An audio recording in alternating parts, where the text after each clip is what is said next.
Del Evangelio según San Lucas, capítulo 17, versículos del 11 al 19. En aquel tiempo, cuando Jesús iba de camino a Jerusalén, pasó entre Samaria y Galilea. Estaba cerca de un pueblo, cuando le salieron al encuentro 10 leprosos, los cuales se detuvieron a lo lejos y a gritos le decían: Jesús, Maestro, ten compasión de nosotros.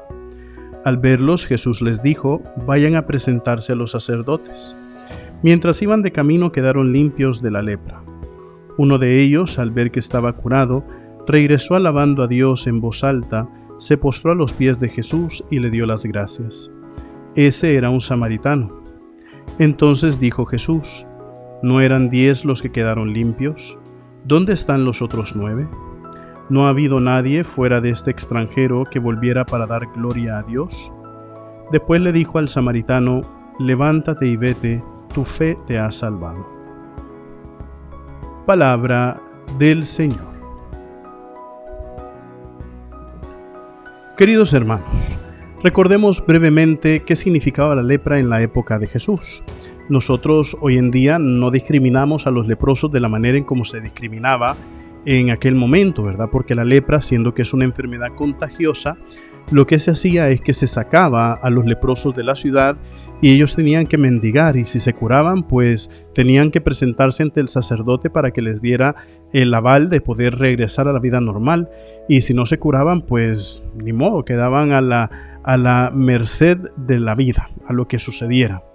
Entonces tenían que usar campanitas para que la gente, cuando escuchara las campanitas, supiera que estaba cerca de los leprosos. Incluso ellos, al ir caminando por la calle, tenían que ir gritando: impuro, impuro, ¿verdad? Entonces cuando veían a la gente tenían que alejarse, ¿verdad?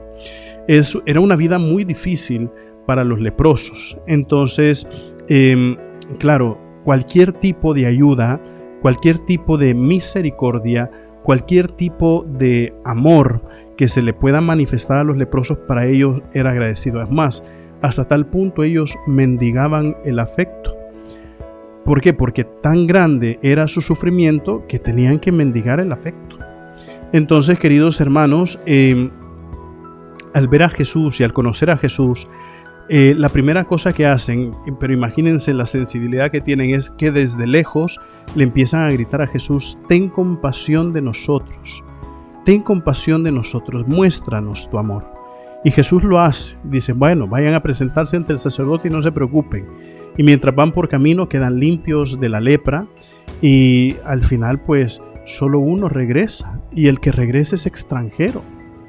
Es uno que no conoce la fe, que no es compatible incluso en su cultura con los judíos. Y entonces es el que regresa, el samaritano, a darle gracias a Dios, a reconocer a Jesús como sumo y eterno sacerdote. La palabra en el libro de los Hebreos nos define a Jesús como el único sumo y eterno sacerdote. Y por eso, queridos hermanos, al ver esta actitud del samaritano, para nosotros es una expresión de fe muy, pero muy grande. Porque ahí lo que nos está enseñando es que las gracias y el verdadero sacerdocio es de Jesucristo. Y los demás, en cambio, se dejaron llevar y dijeron: bueno, ya el Señor ya me curó y todo, ya no tengo yo nada que hacer, ¿verdad? Entonces quizás voy a ir a ofrecer un par de misas, voy a ir a ofrecer un par de rosarios, un par de cultos, y ya estuvo, ¿verdad? Entonces no tengo por qué ya hacer más, ¿verdad? Queridos hermanos, si bien es cierto, Dios ha venido a servirnos, Dios toma la iniciativa y Dios está constantemente pendiente de nosotros, pero también no se nos tiene que olvidar de que es Dios. Y por eso en nuestra oración tenemos que dedicar momentos abundantes para agradecerle al Señor por todo el bien que hace por nosotros.